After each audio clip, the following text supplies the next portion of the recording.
Right, good afternoon, everybody. Welcome to today's meeting of the Highways and Transport Overview and Scrutiny Committee, which is taking place at County Hall in Glenfield. This meeting will be broadcast live via the County Council's website, but will also be available for viewing after the meeting. Can everyone please switch their microphones on when speaking and turn it off when finished speaking. Before I go any further, I'd just like to welcome those joining us online. Pat Clark, Mr. Hunt, Mr. O'Shea, lead member, and Angie's here. Mr. Bray, thank you for joining us. I've received apologies from Mrs. Maggie Wright and Mr. Brian Lovegrove. Move on with the agenda. Item 1, minutes of the meeting held on June the 8th, 23. I propose that the minutes of the meeting held on the 8th of June 23 are taken as read, confirmed and signed. Agreed? Thank you. Item 2, question time. I've not received any questions from the public.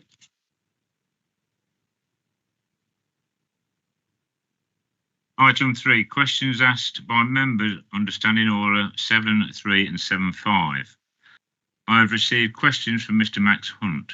The questions and their responses have been circulated to members of the committee prior to the start of this meeting and will be taken as read. I would like to remind members that no discussion is to be held on these items. I will take the questions in order that they were received. Mr. Hunt has 5 questions. I will now invite Mr. Hunt to ask supplementary questions, one for each question that has been asked. I remind you that your supplementary questions should be to clarify the reply you have been.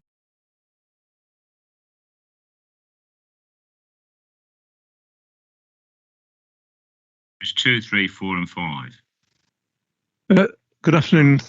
Good afternoon and thank you, Chair. There is a question under number 1 as well, which is, will there be a consultation period for the review of the papers that are mentioned? In question number 2, and these are all about the cycling and walking strategy that was agreed by the Cabinet some time ago. The actual changes, quote, in travel behaviour currently seem very marginal at best. Is the cycling and walking strategy and the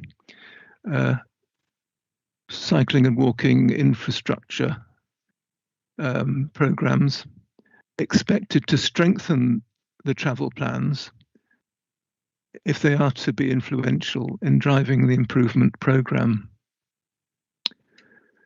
And for the next question, it's about percentages. What are the baselines of these increases expected for cycling and walking, 21% and 53% over a 10-year period? And how do these relate to the target for reaching 50% of short journeys? So increasing is one thing, reaching a target is a different, is something slightly different. For the next one, I've been given some percentages.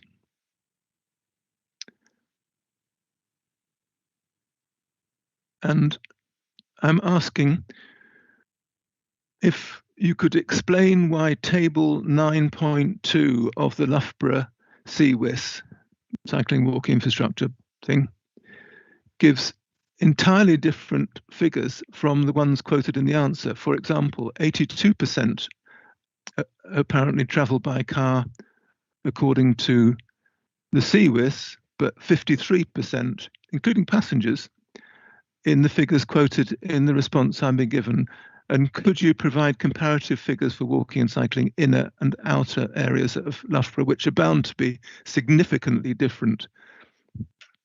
Thank you. And the final one, and I'm grateful for your patience. The Cabinet agreed the percentage increases in cycling and walking in the cycling and walking strategy, but without knowing the baseline. But do we have a target for short journeys by a given date, or something else more measurable. But the key thing here is that there's no baseline under the figures for improving the rate of cycling and walking in the strategy itself. Thank you very much, Chair. Thank you, Mr. Hunt. Thank you for those supplementary questions. I will now ask officers if they can respond to you now or later in writing. Anne. If it's amenable to you, Mr. Hunt, Chair, we would like to give a full response to those 5 questions in writing. We should be able to do that by next week, if that's okay. Thank you very much. Yeah. It's okay with me, Mr. Hunt. Is that okay? Yep. Thank you very much. Thank you. Thank you for your attendance, Mr. Hunt. You're welcome to stay, of course, but I know the weather is absolutely lovely in Loughborough, so you might want to retire to the garden. But you're welcome to stay. Right, item 4. There's no urgent items. Item 5, declarations. Do any members have any declarations you wish to make? Richard. Thank you very much, Chair. Just a declaration on item number 8. Just for the record, I've been handling this item on behalf of Dr. Luke Evans, MP, as caseworker, and have also received correspondence as a borough councillor, just for the record. Thank you, Chair. Thank you, Mr. Hallen. Any others? No. Item 7, there's no petitions at all. Item 8, our first substantive item is the update to the petition response request for a school crossing outside St Peter's Catholic Primary School. The report is on page 15 of the agenda. Comments from Mr. Michael Mullaney on this item have already been circulated to members of the committee. We also have Mr. Stuart Brownline as a local member who will be invited to speak after the presentation of the report. Anne, would you like to lead on that, please? Thank you, Chair. Committee will recall a report on a petition for a new crossing at St Peter's School was brought to this committee in March this year. That report set out how the location doesn't meet, or didn't at that time meet, our criteria that we follow in national guidance for a new crossing. But at the time we did undertake to go out again and get updated survey data to assess the site on that most recent survey data to see if anything had changed. That work has now been completed, which is what the report is updating on with the outcome of it in that latest assessment. Just as a reminder, the location itself already has mandatory school keep clear markings present, and these are enforceable via our camera cars. We have vehicle activated signs advising of the school, and also outside school times they display the speed limit if a vehicle triggers it in terms of the speed it's going. We also have an advisory 20-mile-an-hour zone around the school and an uncontrolled crossing point, which is basically dropped curbs with safety barriers there as well to obviously prevent, children running out, etc. The latest surveys were carried out at 2 locations, and there is a plan in your report there on London Road, and they were undertaken in June this year. The weather was good, we made sure of that, and to try and make sure that we're capturing the kind of maximum pedestrian activity you could expect to see. The location, there was 2 locations there, and as I say, they're shown on the map. The location outside the school itself showed rating a score of 0.56. I won't go into the detail unless you want me to in maybe the questions section, but you'll see there in terms of the guidance we work to, which is a nationally set, nationally recognised and used methodology, that equates to the need for an uncontrolled crossing, i.e. dropped curbs, which is what's already in place on London Road. The second location, which was slightly further west along London Road, outside the Jitty, that scored 0.08. Therefore, doesn't justify any type of crossing facility at all. We also carried out speed surveys to get the latest on that. The table in paragraph 28 shows you the outcome of that, and it does show relatively good compliance with the 30-mile-an-hour limit. There is, as I mentioned, a 20-mile-an-hour advisory speed limit in that zone. However, it is advisory and it is not enforceable. The accident history over the last 5 years shows one collision on London Road. That happened late at night and away from the school. While doing this latest investigation, we did do, a more thorough review of all the traffic management and safety features that are in place. And we've established that there could be some other measures that we could put in place, and we will be putting in place. These are new 20 mile an hour advisory speed limit signs, just to emphasise that safety zone. Relocating some of the parking away from the immediate vicinity of the school into further along Castle Street, and basically discouraging vehicle manoeuvres, keeping the area clear, etc., in terms of visibility, that kind of thing. That we'll see benefits from that. And introducing a secondary mandatory school keep clear marking on the south side of the road. I just need to emphasise, however, both the parking proposals and the school keep clear are subject to public consultation. So again, while our intentions to implement them, we will need to take into account the public consultation feedback. The other key update in the report that's after a period of years, we've now managed to recruit a school crossing patrol. I'm sure you're all aware that position has been vacant for a while. We have had success in recruiting somebody. They started in post in June and obviously are in place for this new term as well. And I'm sure that will go a long way to remove some of the parents' worries about safety in relation to crossing the road. We'll also continue to encourage the school to engage with us on the many road safety activities that we support, and they're listed for you from paragraphs 33 to 41 of the report. As Chair's already mentioned, Mr Mullaney, the County Councillor, has submitted a response which also represents the views of Councillors Bill and Bray, expressing disappointment that a new crossing isn't being implemented.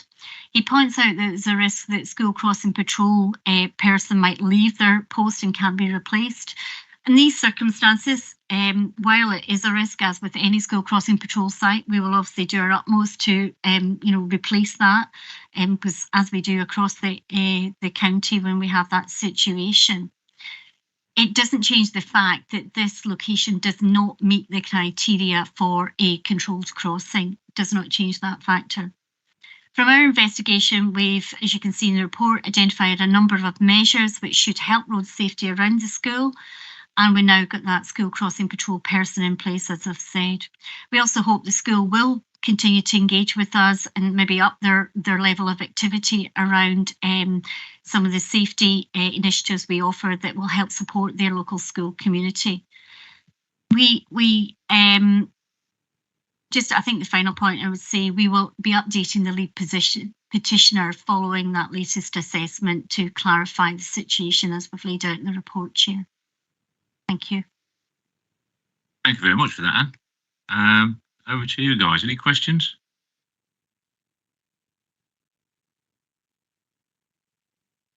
Well, I'm taking questions now, Mr. Bill. Okay, thank you. Would you let Mr. speak first? Oh, okay. No. Mr. Bray, would you like to come in? Yes. Yes, thank you. Remind you, you've got 5 minutes. Yes, Chair. I shouldn't take that long. Can you hear me? Basically, I agree a lot with what Mr. Mullaney has said in his written submission, so I'm not going to repeat that. I do thank officers for the extensive work that's gone into this. As Anne said, I think nearly 9,000 people signed the petition, so it's clearly a lot of thought, and I do welcome the proposed changes.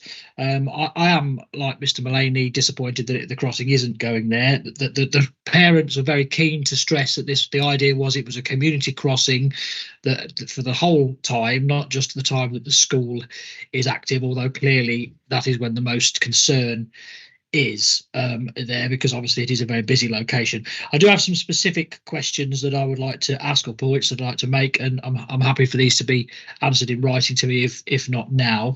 That some of the things that the parents have pointed out. Firstly, that they want to point out via myself that the 24-hour consultation period whilst it was good that it was a good day and it was school time and all the rest of it, doesn't show the complete picture. If it of other days, for example, like on Monday, there are a lot of school trips go out to swimming and other things, I think, on Monday, so they would have shown a different picture.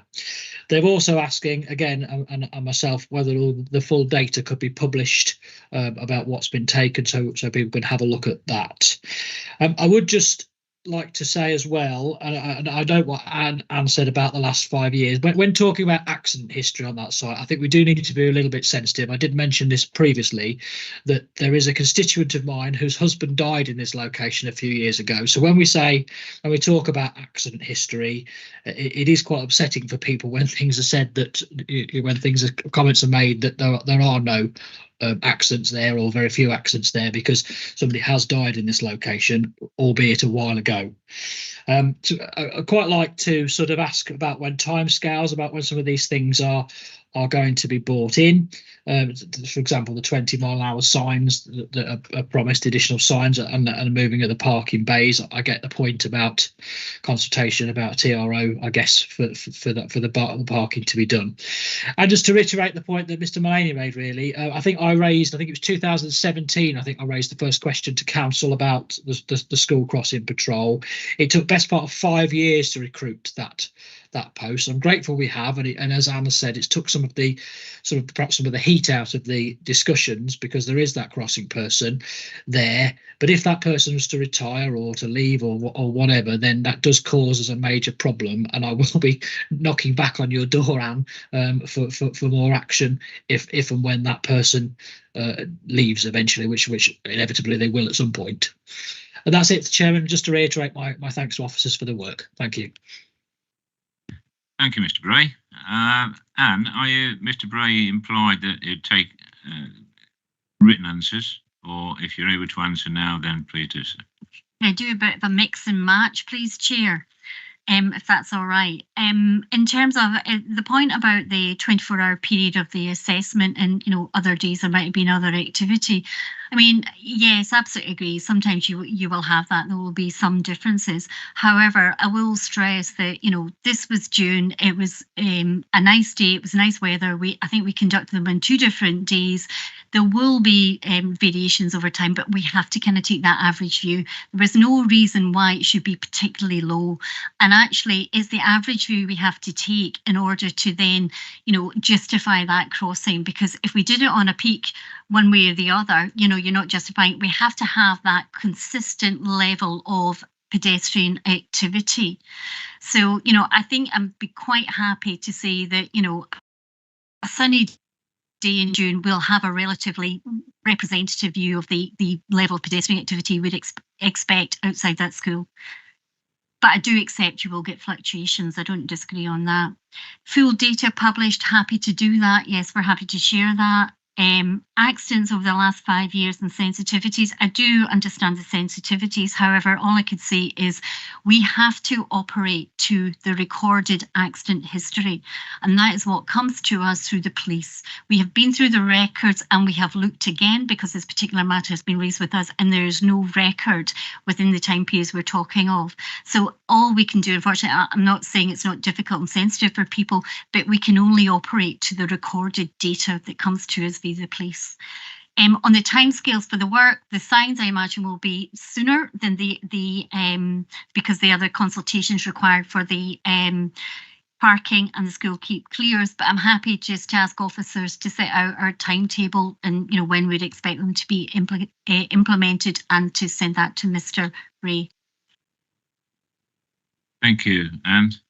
Thank you for your attendance, Mr. Bray. That you heard all that from Anne, and that you're happy with it. Yeah, thank you, Chair. Yeah, I'll just listen to the rest of the discussion. Thank you. Okay, thank you very much for your attendance.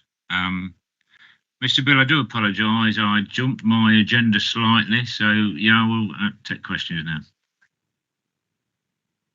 No, that was. I'm glad you actually managed to listen to both Michael and Stuart on this. We all share the same.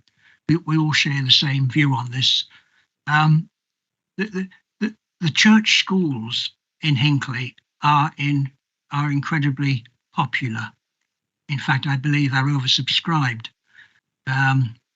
Whether this is to do with the fact that they are built of brick as opposed to the other problems we've been facing, I don't know. But the two schools attract their own communities, and they're, as I say, they're both heavily subscribed. Finance, people often say, well, you're not putting this in because you can't afford it. So we thought we would challenge that, proposition by pooling our members' highway fund. So we did that, and we put up that offer. I think it was £15,000. It would have been if it had been agreed. So finance wasn't a problem. The real problem arises is outlined in paragraph 13 of the report, and where we're looking at the criteria, which is called the crossing justification value. So little a tells us that a crossing of any type would not be justified if the CJV is less than 0.4. Well, we've crossed that criteria. A CJV between 0.4 and 0.7 would justify the provision of a drop curb. Well, it does, and the drop curb is there, so that's another barrier overcome. But the problem arises in little c, where we're told that the CJV between 0.7 and 0.9 has to be reached to justify the provision of a zebra crossing. And further down the report, we're told I think it's 0.596, or yes. So we're not that far short. We're not that. How many more youngsters having to cross to reach that extra barrier to reach that provision? I don't know, but I would have thought that we are. We're not a million miles away with this 0.5 something to 0.7. So I would hope that at some point in the future we could revisit this to see whether, with the increased popularity of the school, that figure is reached. But I do welcome the provisions that you're putting in: the 20-mile-an-hour signs, the keep clear signs, the parking provision, and of course the crossing patrol, which we've all talked about. So we're almost there. We've made progress. But I'm sure you'll appreciate the disappointment of all three of us, as well as the parents of the youngsters concerned. I'm sure we're going to visit this again. Thank you, Chairman.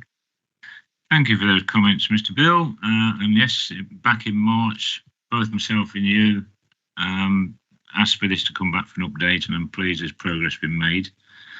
I do think it's very commendable of you to offer your Always Fund for a crossing, but the criteria for a crossing will still have to be met. Anne, is there any comments you'd like to make? No? Any questions? Richard? Thank you. Just a very quick one. As Councillor Bill mentioned, there's a variance of 0.14. Could you give us an idea roughly how many people that would represent? Just as David's probably aware, there has been a recent approval of some flats close to this location, which potentially might help head towards the target. Thank you, Anne.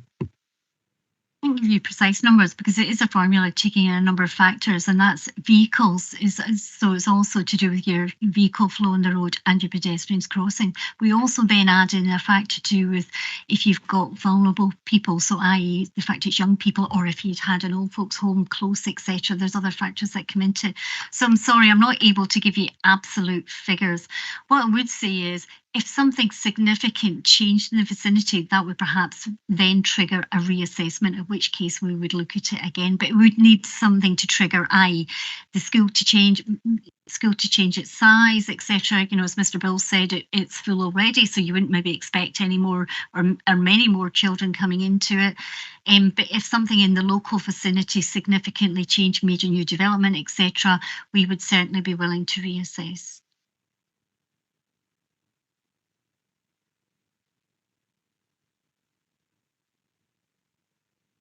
my question was very similar in terms of trigger points for reassessments. So I think Anne's covered that in her previous response. Thank you.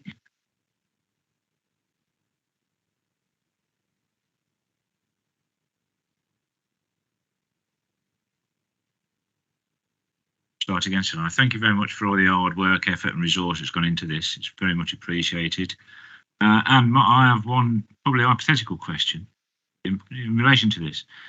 If this authority was awash with money, would the request for a crossing, pedestrian crossing, still have to meet the criteria? The quick answer is yes, because actually there's evidence that behaviourally, if you don't have a crossing that's used regularly and fairly frequently, drivers begin to not see it. So, you know, because they can't become so accustomed to just driving through and never having to stop, in which case that odd instance when somebody does push the button, it actually can be more dangerous and people end up, you know, often being hit. So that's why we very much, it's not a case of just the money being available. And, you know, we do appreciate and note that, you know, the councillors were willing to put the Members Highway Fund to it. But actually it's to do with this, the crossing itself justified. Thank you, Anne. So, you know, there's the criteria has to be met either way. Yeah, thank you. Could I ask that members note the report and it's agreed? Yeah. Okay, Mr. Bell. Yeah. So we have Amanda, you note the report? Yeah. So we have 4, 5 and 1 abstention. Thank you. Move on then to item 9, the local cycling and walking infrastructure plans on pages 29 and 56. Jana, is this you? Hand over to you then, Jana. Thank you. Thank you, Chair. You'll see the report today. It's got sort of 2 purposes, really. One is to update you on the wider programme of the development of local cycling and walking infrastructure plans. And the other one is to specifically seek your views as committee on the plans for Loughborough and South East Leicester area that are currently out for people to put their views back to us. And just while I have the opportunity, I just remind people that opportunity is open until the 12th of September. So we're still accepting comments on those, and I'll pick up a little bit of a summary of what we've got so far as we go through. So just to give a bit of background, local cycling walking infrastructure plans that we affectionately term LC WIPs because they're not it's not the most catchy title. In there are basically a kind of government model to plan and develop walking and cycling infrastructure over a long period of time, but at quite a local level. And the benefit of that is to allow you to almost take relevant opportunities as they come to contribute towards a wider plan. And we've talked at this committee about sort of funding challenges and things before. So this is not about sort of being able to deliver everything all in one go, but it's about having a coordinated plan that you can coordinate various opportunities to help deliver. So the cycling walking plans themselves there's some guidance from government. We have to produce them in a certain way. Plans should be evidence-based. They should provide a pipeline of schemes to be delivered over time. They should be developed in consultation and collaboration with communities, and that's why we've had consultations to help. We had a map-based consultation earlier on to help inform the strategies and why we're seeking views on them now.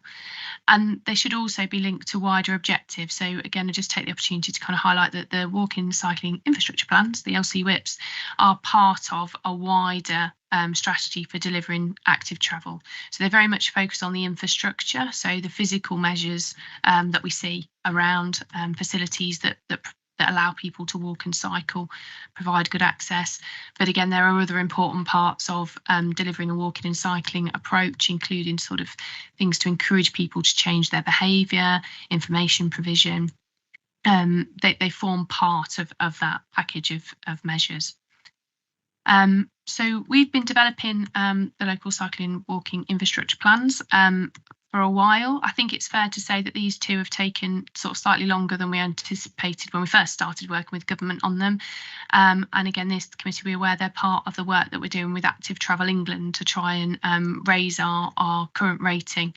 And they're really important because actually there are pre-qualifying criteria to acquiring funding. So if you haven't got a good quality level of local LC WIPs, then you can't access capital funding through Active Travel England. So they're a big part of what we're doing, and we've been putting work into getting those right. We've prioritised the programmes. That's why you've got Loughborough and the South Leicester package on at the moment, because the evidence showed that that's where the biggest scope to influence shorter journeys was in the areas that we looked at. And then we're working through other areas as well, and we're actually picking up a bit of pace. So the next couple are Melton and the north of Leicester areas. We expect to be able to bring those through the consultation processes from spring next year, and then the following year Market Harborough, and we're also working with North West Leicestershire District Council for areas around Colville and Ashby as well. So we have learned from that process and are sort of picking up the pace on delivery of those, because the sooner you have them, the more able you are to take opportunities that come along, perhaps working with developers as they come forward, perhaps bids and other opportunities as we go. So, like I say, we've developed that programme. I think turning specifically to the two that are available for sort of more detailed comment at the moment, the idea is we're running a consultation on those at the moment, building on the engagement exercise, building on the work we've done before, which was map based and allowed people to kind of point out where they really want to go, how they travel now, what difference it could make to them. And we will take that feedback into account and then hope to finalise the plans via Cabinet, taking on board your views in November. And I think it's useful, obviously we're aware of some of the survey feedback coming back now. The survey's on the council's website. So we've had quite a lot of positive response. I think people who are local to the area recognise their local area. They see some of the desire lines. People that, we'll have to sort of total it up, but again, their indications are that people do feel it would support more mode shift, if you like, from car journeys to walking and cycling for shorter journeys. On the other hand, we have had some feedback that the plans themselves are quite long. If you've had a chance to have a look at them, there's a good 50 odd pages at least for you to get through. I think that's been our sort of development following the evidence base through the 6 stages of development that the government have set out. But I think, again, having been through that experience, we could slimline that down, make it more accessible for people, and we'll be looking to do that as we move through. And also, again, like I say, get a bit slicker. I think the other thing we've found is, as we've linked up with people, there may be existing evidence that we could use and things like that as well. So we will take on board that feedback and incorporate that going forward. So I think, unless I'm happy to pick up any questions, Chair, but I think it's we really welcome your feedback on those two in particular, and say that these plans do form an important part of our sustainable travel agenda going forward. Very much for that, Jenna. I note the report is seeking the views of the committee. Any comments made by members today will be reported to the Cabinet, as Jenna said, for the Cabinet meeting in November. Les, I got you first, and I'll come to you, Amanda.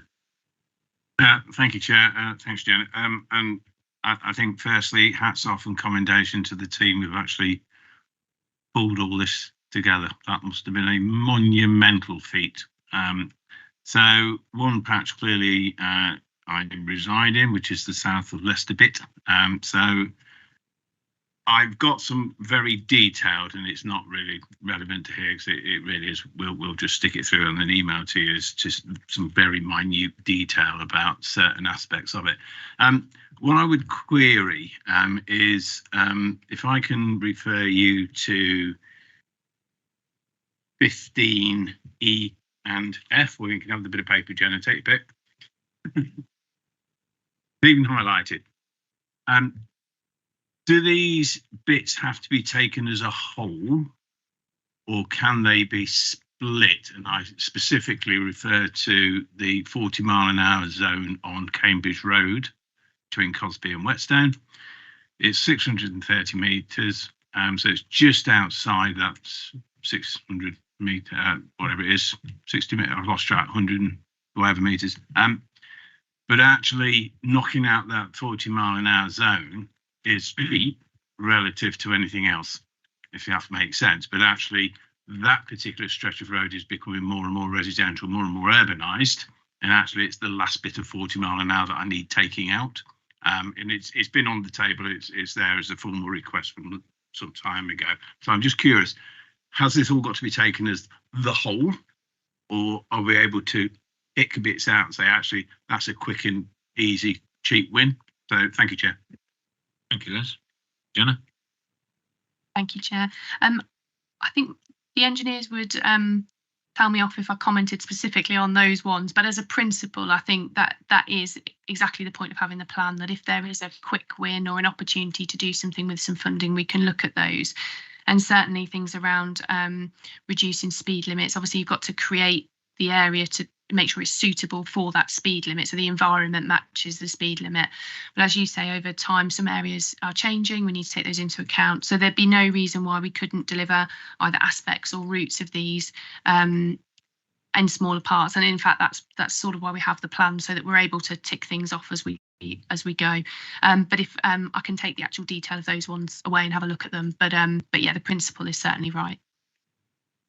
Brief, yeah, just to sort of point you with that, Jenna. So I actually had meetings with highways engineers in Cosby in particular, and I know that 40 mile an hour zone is within their review. So I'd be really pleased to see it go. So thank you, Jenna. Thank you, Jenna, and indeed the entire team. This is what is scary, I think, Chair, is when we're talking about two areas here, and you're talking about 150 million quid. Scary. Thank you. Thank you, Les. Thank you, Jenna. One last. Yeah, Amanda. Thank you.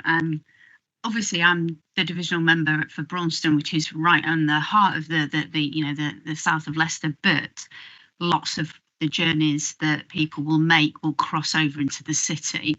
And I'd be really interested to know what kind of consultation we do with the city. But I know we've got a cycle route planned through Braunston that is partnered with the city, but I suppose there'll be other crossing points across that whole south of Leicester stretch. So I'd be really interested to know how other stakeholders have engaged with this process. But I suppose the other side of me is we're all, where with the area that Les represents, the area I represent, are very, very different. And actually engagement with those local communities, you're going to need hugely different approaches to that. So I'd be interested to understand, how does this information translate?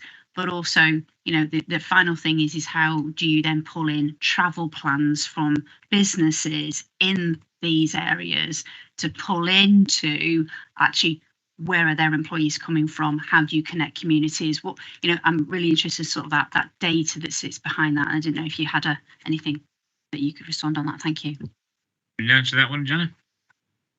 Yeah, thank you, Chair. Yeah, working backwards, if that's okay. I think certainly in terms of the plan shouldn't be static. So really, there should be a cycle of working with employees that come along. You've talked about perhaps school changes and other things. So those travel plans should inform the plan overall, but also we should be using what we know from what we have collected from stakeholders and communities to inform those travel plans at the start. So it should work harmoniously. Obviously, we're a mix of development that's already maybe got planning permission, but not in the context of these things or other things. So we will take some time to catch up, but it certainly should work in that way. I think also on the stakeholder front, again, like you're saying, in practice, nobody stops at any county boundary and says, "Oh, I can't cross." And so we've worked with our colleagues at the City Council, also at the district councils, to make sure that the routes are real for people. And again, that's why the local involvement. I think why government are so keen on that local involvement.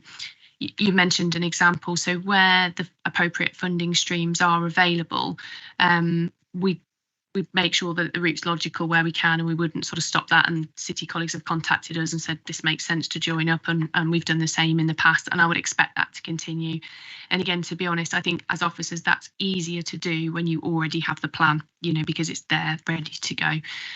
So I think those things should work well, and I think particularly for those funding opportunities. And you mentioned the scale of funding. I should have mentioned that in my introduction, Chair, as well. I think just to say that we haven't got the funding to deliver those now, but the idea is having the plan creates a baseline business case for that funding, and that we do deliver proportionate elements to that funding towards that overall goal. I think local businesses, development, ourselves, district councils, we've all then got an opportunity to look at what those priorities are and take opportunities as they come along. Does that help with the question? Okay, Amanda? Briefly. Apologies, I forgot to ask it. Maintenance of the current highway we've got. So I'm sure this is coming through on the consultation responses. It's certainly something I pick up a lot. So the Lubbersthorpe Way is a constant bugbear of mine because it's always poorly maintained. If you could ride your bike down there now, good luck. You won't be able to because of how overgrown the trees are. I suppose this is the other element, is what is stopping people from getting on bikes on the infrastructure we already have. And I didn't know whether or not there was anything coming through on the consultation on that already. Apologies, Chair. Thank you. Jenna? I'm not sure of the specific sort of numbers through the consultation, but it is certainly something that when we do engage with communities comes up, and to be fair is something that we feed back. Anne and I, for instance, meet with Department for Transport quite regularly, and our feedback to them is we do understand that investment in new infrastructure is good news stories, but actually maintaining what we've got is the bigger challenge, particularly being able to put things in, simply into footways, for instance. So we are taking the opportunity to say that if you want to achieve these, maintenance needs to be a part of that. And again, things like access to open space, public rights of way. With the weather we've seen over the last couple of months, it is a hot topic in terms of people being able to use what we've got. And I think it's not to say that when we have those plans, we've identified those priority routes that already exist. So again, that provides us with an evidence base and baseline to remind any sort of engagement we have with government or other opportunities that looking after those is just as important as putting the missing links in. But I think this committee's received reports before, and we're aware that the budgets around looking after our asset are a challenge to us. Thank you, Anne. Just to add to what Jana said, I mean, as you know, it's a massive challenge for us, maintenance, just to even, the allocations we get from government at the moment to maintain what we have, never mind to up the ante in terms of things like cycling and walking and micro-mobility. There's more of that coming forward. Very much a conversation we have frequently, both, as Jana says, we meet as LCC with DFT. I'm very involved with the Association of Directors of basically what we do place, and we make those representations. I do know DFT are looking at how they go forward in funding highway maintenance, and they are looking at multi-year settlements, which would help rather than the one-off thing. And we're very strong on making the case of, you need to consider it's not just about what you hear about the backlog, about the basic stuff, the fabric of the carriageways, the roads, the potholes, etc. You've got to think about, we want to up the game in terms of things like walking and cycling and micro-mobility. I think it's fair to say DFT are sympathetic. However, the story you get back is they've got a flat cash settlement with treasuries. But equally, our role as authorities is to provide them with the evidence so they can make the case to Treasury to, hopefully increase the funding pot. And the other thing, observation that is a frustration for authorities, yes, we have Active Travel England, etc., and there's capital schemes coming in. It's great, cycling, walking, that's great. There's this capital money, go and build these things. The maintenance bits just keeps being missed out, and it's a massive frustration too. So, I absolutely agree with what you're saying. It's a continued conversation we have, but it's not been cracked yet. Thank you, Anne. Richard. Thanks very much, Chair. So first of all, just a kind of general question. I imagine there was a spike in cycling and walking during lockdowns and the pandemic. Is there any indication that that's maybe reducing now everything's sort of returning back to normal? And how many bicycles are in sheds and garages gathering dust? Because I know I've got one. The more specific question, so looking at this, we've got 9 priority areas for LC WIPs. It looks like we've got 6 in progress. So we'd just be interested to know sort of if and when the other 3, and obviously in particular Hinckley, likely to come under consideration. So there's some routes which I probably would use if they were safe, but at the moment it's damn scary cycling. Leicester Road, for example, you'll know it, David. So the more we can do to promote it, the better. Thank you. If it's okay, Chair, sorry. Yeah. So in terms of trends, I mean, we saw something similar actually after the 2012 Olympics, in that there was a lot of an increase in cycling, which did dip, and similarly the travel habits over the pandemic period did change.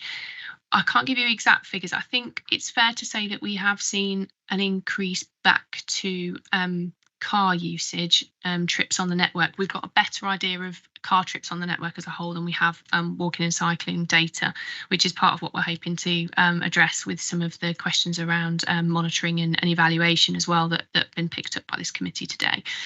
So I think it's fair to say that there probably isn't exactly the same levels as there were, and people are not perhaps staying obviously within the same contained area. But there are some positives that we can take from that, in terms of more people working from home for at least some of the time, which leaves them closer to access their local services, shops and things like that. So there is certainly more opportunity to influence those journeys.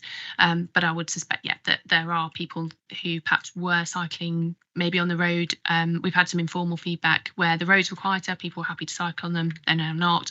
Now they don't have the time because they were just going to school and coming home and working from home. Now they're going other places, and so they take the car so they can incorporate other things. It's very anecdotal at the minute, but we are building on those. In terms of the timetable for the following plans, I think the idea is to follow on sort of at two a year broadly in that pace. The problem is obviously we're going to get to ones that need updating because we've got things to keep going. But I think with Hinckley in particular as well, we would take reference to sort of things like local plan development, and if it makes sense to align work to that, and think about that current program, we'd obviously try and take that into account. So in terms of Hinckley, I think it would be the following wave from the ones I've mentioned, but working with your officers if there's obvious opportunities, or we're looking at evidence for travel and sport anyway, we wouldn't miss those opportunities if they were there. That's helpful. Thank you, Richard. Thank you, Jenna. Jenna, is it also fair to say that some of these schemes are dependent upon funding? I think it's probably fair to say all of them are dependent on funding at the moment. We've got very little for the actual delivery. Yeah. Having said that, I think it's important that we expect them to be delivered through a mix of funding. So it's not all about grants from government. It's about, perhaps you've got development coming forward, and rather than reinvent the wheel, you say, well, look, we've already got this. Could you put this link in as part, not could you, but you need to put this link in as part of your development, that type of thing. So it's not lost on the basis that there's not a big sort of deluge of cash coming from government at the moment. By doing these plans, it puts us in a position to access that funding. But certainly I wouldn't want people to be sort of getting the idea that we've got the plan at, say, Cabinet in November. Next March, we're out building big infrastructure, because we don't have that funding at the moment. That's my point about the funding. So, yeah, okay, we're real crystal on that. Thank you, Jenna. Mr. Bill. Up on Richard's point, I was slightly puzzled that there's no mention of Hinckley until you get down to paragraph 53. I'm just wondering, is it because we're safer cyclists in the Hinckley area, or you already have a good network, or? Well, you could say that, David. I couldn't possibly comment. As Jenna could. I don't know. I don't know. I think I've got a bike somewhere in my garage underneath all the accumulated junk. What was the priority for choosing certain areas over other areas, please? Yeah, so in the report, we've sort of set out some of the criteria for selecting those priority areas, but it is largely around the ease of potential to shift people to that shift from short journeys from car to walking and cycling, and to make that different. That's not to say there's no potential as you go down the list. It's just the way that we've worked out. Also, there are areas around that perhaps benefited from previous work. So we had the LSTF now. Was that Local Sustainable Travel Fund? And what Transport Fund? You get your acronyms mixed up, don't you? But sort of 8 years ago, there was a round of investment there. So infrastructure did go into certain areas, Hinckley being one of them.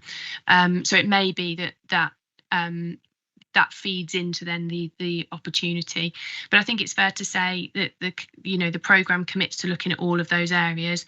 And some of that priority will be around, so if you'll notice, the Loughborough one's in there, Chelmsford are also developing a local plan, so that there are other factors and means of feeding that in. But it's not to say that where things are down the list, we don't intend to commit to them or prioritise them. We just had to make a decision because, as you can see, or hopefully as you can see from the report and the LC whips themselves, they're not small undertakings, and we simply can't resource from staffing levels to work on more at any one time. If we could, we would. Thanks, Jenna. Les. Thanks, Chair. Curious.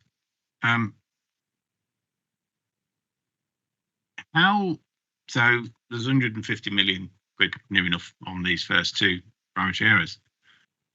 One of which is 30 something, and the other one's 100 and something.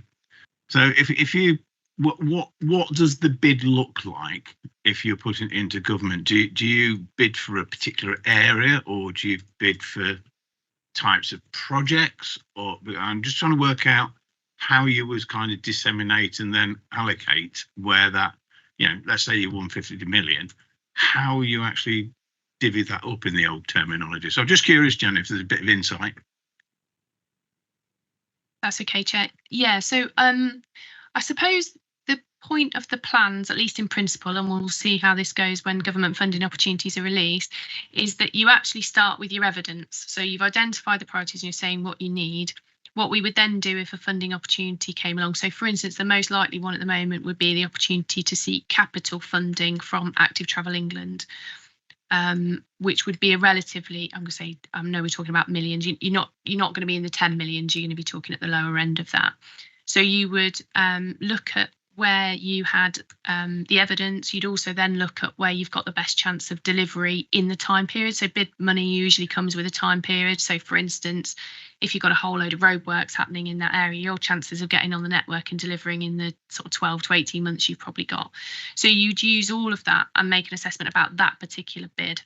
The idea of the plans as well is they're scalable. So if there was a £50 million opportunity, we'd have enough to go for that. If it was £100,000 of access improvements, or where would you put your cycle parking, that would make the most difference, you use the evidence you've got to do that, and you would scale your bid appropriately. I think it's fair to say Anne might have more of a view, but I just don't think we know what the sort of wave beyond Active Travel England's current round of funding looks like for this. And we would need to be prepared at all levels. And similarly, for the scale of development that could come forward, if you have a massive strategic urban extension, for instance, you might seek to do much more towards the plan than you would do with a smaller development. Jeanette, Anne?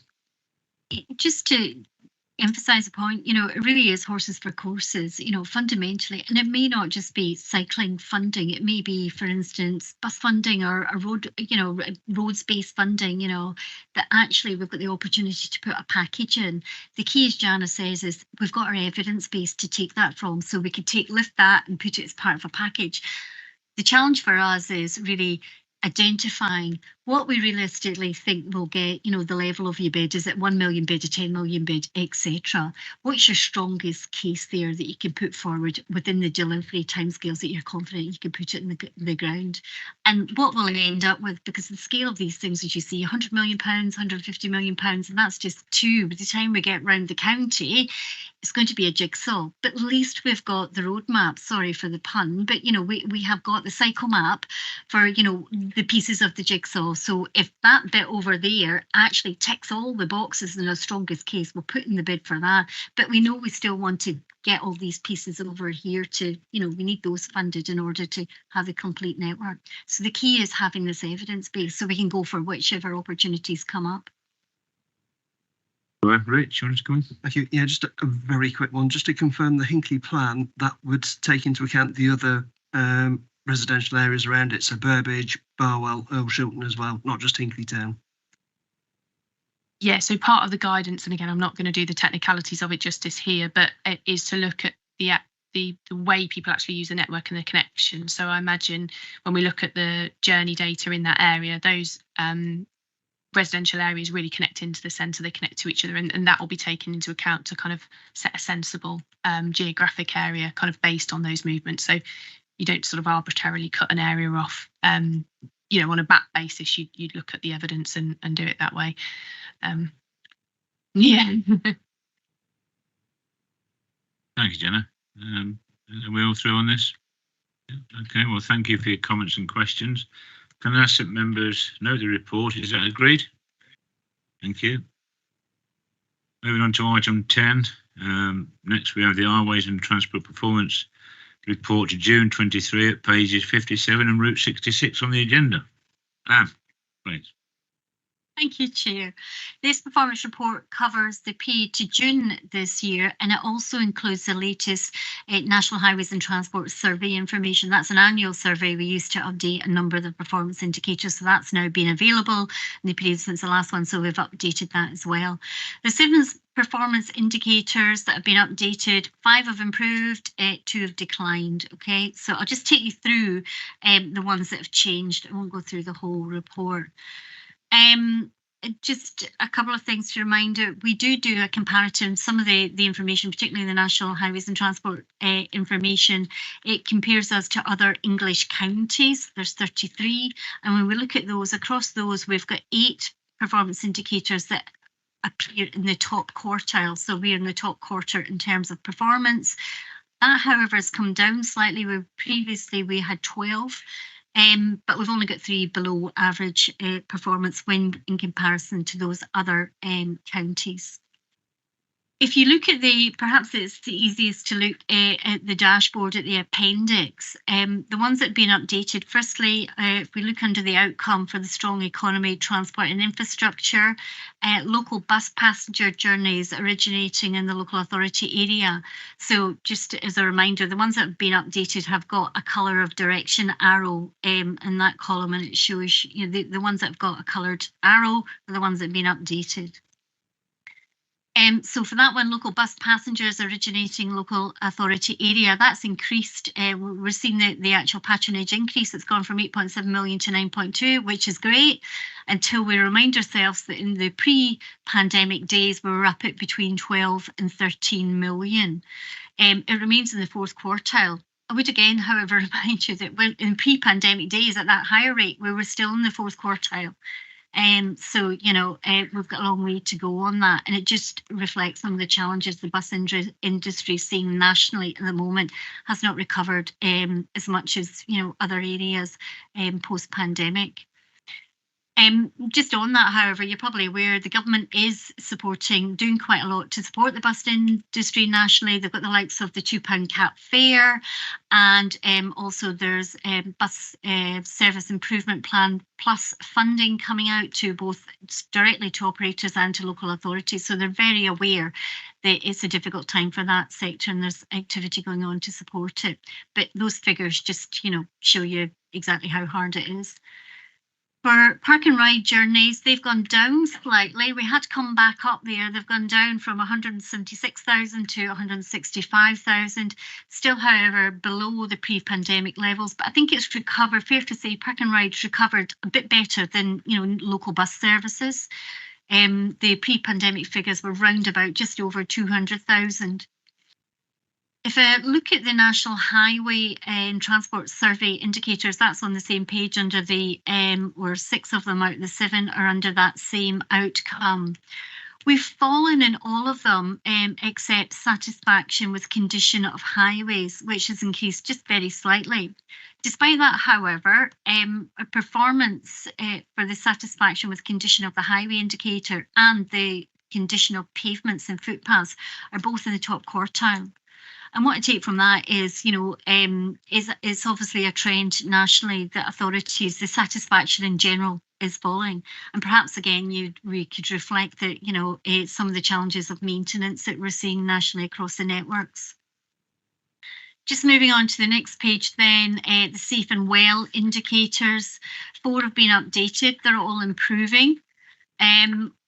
While the number of people killed and seriously injured has improved in performance since last update, still doesn't meet our refreshed stretch target of 190. The figure currently you'll see from that dashboard is 222. And it's not quite at the pre-pandemic levels where we saw the average figures at 216. So still a real focus on our road safety work there. Similar position for the number killed and seriously injured for walking cyclists and motorcyclists, where we've seen a fall in the numbers. However, it doesn't yet meet the new target that we've set, or indeed our long-term average.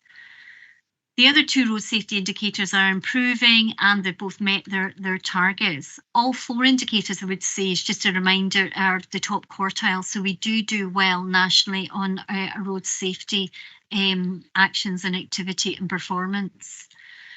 The last indicator, just on the last page there, is the carbon emissions from transport within local authority influence. This is just a reminder, it's national data. It's 2 years in arrears because we get that out from government.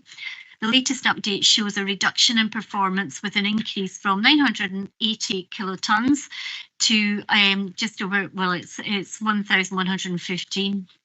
I think we'd anticipate that when you look at the periods it's covering, you know, with 2 years in 2 years in arrears, therefore it's coming out of lockdowns and pandemics. So, you know, that really repressed, you know, travel, etc. We're beginning then to see that come back up, unfortunately, as people have gone back to, you know, pre-pandemic kind of travel behaviours during the lockdown.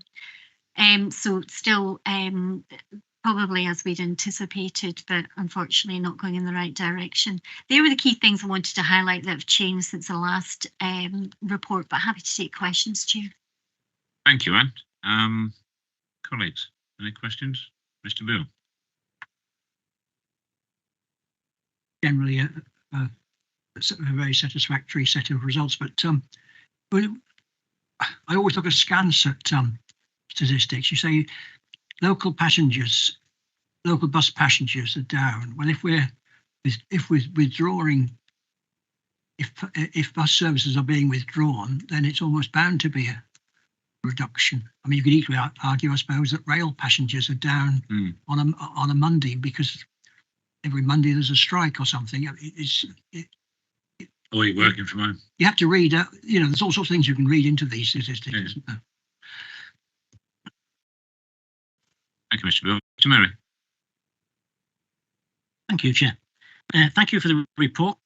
Yet again, another good report. With regards to the dashboard, I don't envy you and your department having to manage this dashboard when you've got nearly 90% on the first dashboard of the performance dots empty with no data, and you're always, it's like you're trying to drive an improvement bus for the highways of Leicestershire down the road and you're constantly looking in your rear view mirror waiting for data to come in. So my question is, if, for example, you mentioned the condition of the pavements and footpaths, it's shown a downward trend, but you've got no data, and the last date you've got is 2022, 23, whatever it is. How do you set performance targets within your department to show an improvement on that? And you might spend millions of pounds across Leicestershire, but then you get the survey come in from England, Highways England, and it's shown people are not happy. So how can you performance manage that? Actually, while the survey is carried out nationally, the survey goes out locally. So in its spread, we have just had this in, so it has actually been updated there, the NHT ones. The survey is split into different categories. There's one that goes out for the public. There's one that goes to specifically to parishes and parish councils, and then there's one for elected members. I'm just about to email all elected members for this year's one to ask you to engage in that survey. But the one that goes to the public goes to Leicestershire, so they do aggregate the results to, you know, where the comparison is nationally is in that quartile performance. It shows that against those 33 comparator authorities, counties, how we are doing, if we're in the top quartile, bottom quartile, wherever, how we're doing on that.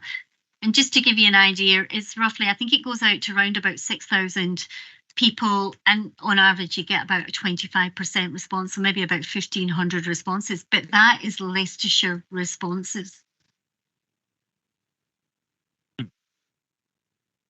So my next question is, my IT skills are really not very good when it comes to finding reports in the Leicester County Council library. And I couldn't find any reports. I went back to all my emails to see when we've last got some updates in the dots, although it does tell you there, and you've got your trend graph on the previous updates. If somebody could just send me an email with a link to where I can find the previous report so I could study that prior to coming to this meeting to see that it's tallying up, please, that would be great. Do you mean the quarterly reports we receive at this committee? Because that's where you'll have got your previous, and then that tells you which ones have been updated in that. Because yeah, it depends what the data is. We've got some that are annual, some that are more than that, like the emissions one, and some that are less than that quarterly. But every quarter will bring you the latest ones that have been updated. Is that what you mean? Yes.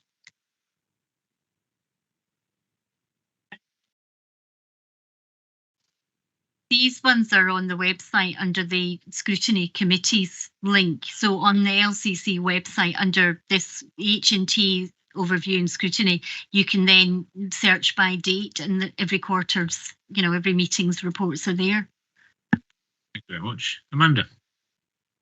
Okay, thank you, Chair. Bus journeys.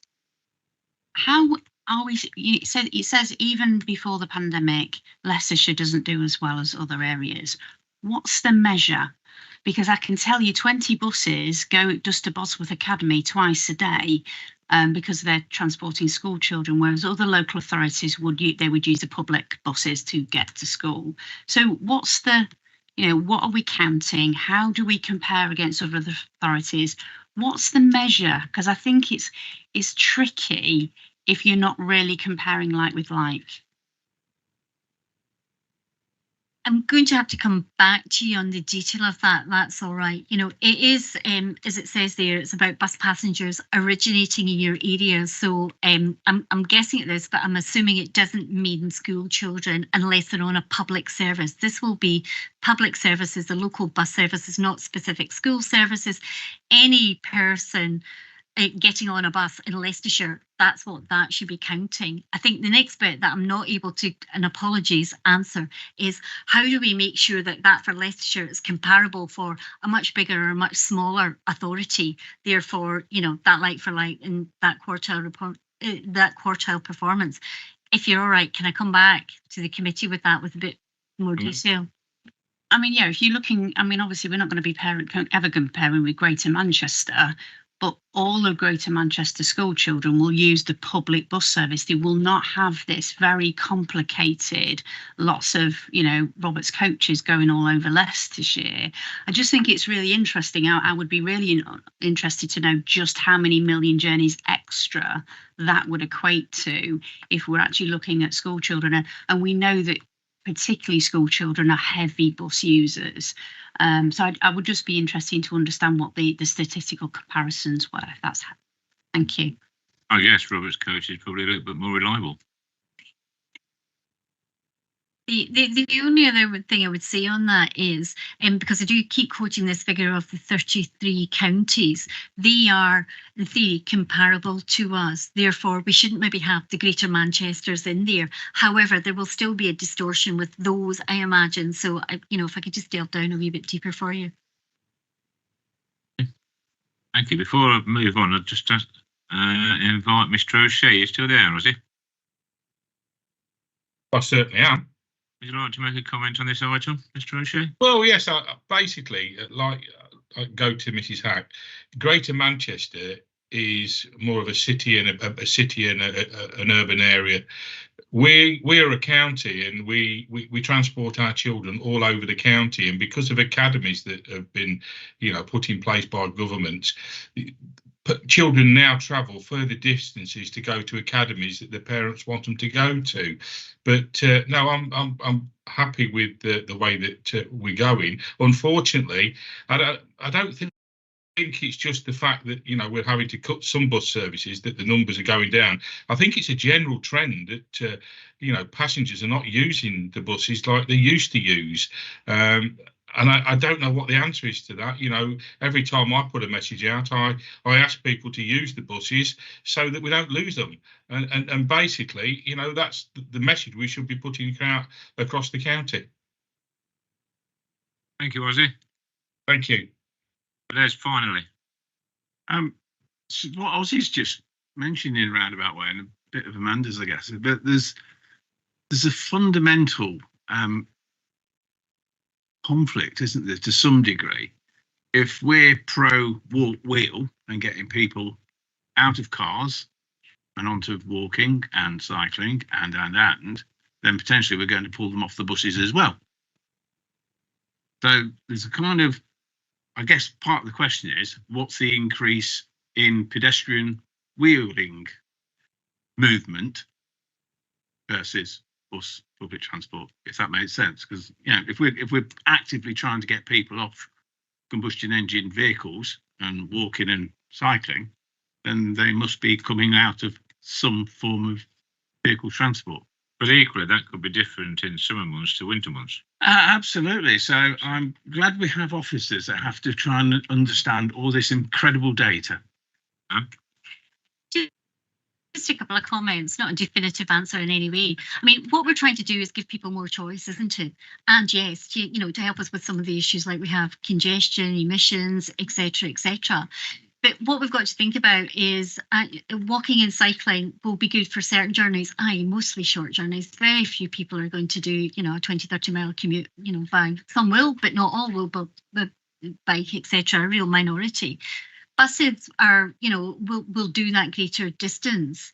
And yes, you will always have an element of unintended consequences. Ideally, we'd love to make sure that every additional trip we get onto walking, cycling, buses would come from a single occupant car. It's not going to happen. Some of them might convert from bus to cycling, etc., etc. You know, but equally, what we do, and one of the key elements, as Jan has already said about our walking and cycling plans, is that monitoring to understand what we're achieving and what the rates are. We'll monitor for all modes, so we can look at that over time, and that's something the new LTP will, you know, have a really good grip of, and we will be monitoring those going forward. So yeah, you will get some of that, but ultimately it's about offering greater choice and encouraging people to those modes that we know, you know, one will benefit them, but benefit the environment, etc., etc. Thank you, Anne. Thank you for your questions and comments. Could I ask that members note the report? Is that agreed? Thank you. Nearly there. Nearly time to get in the paddling pool in the garden this lovely afternoon. Pat, are you still there? I am indeed, Chair. Yeah, I know you're not on the agenda items this afternoon, but I just wanted to ask members if you're all aware of this water treatment visit in October. You have a date, don't you, now? We do indeed, the 6th of October. 6th of October. Is everybody aware of that? Yeah, 6th of October. I'm quite keen to see it, Pat, because this heat and sunshine is playing havoc with my pond water filtration system. So look forward to the 6th. Thank you, Pat. We look forward to having you down there. Lovely. Date of the next meeting is scheduled for the 9th of November 23 at 2 p.m. Any other items which the chairman has decided to take as urgent? There aren't any, so I declare the meeting closed. Thank you very much for your attendance and wish you a safe journey home.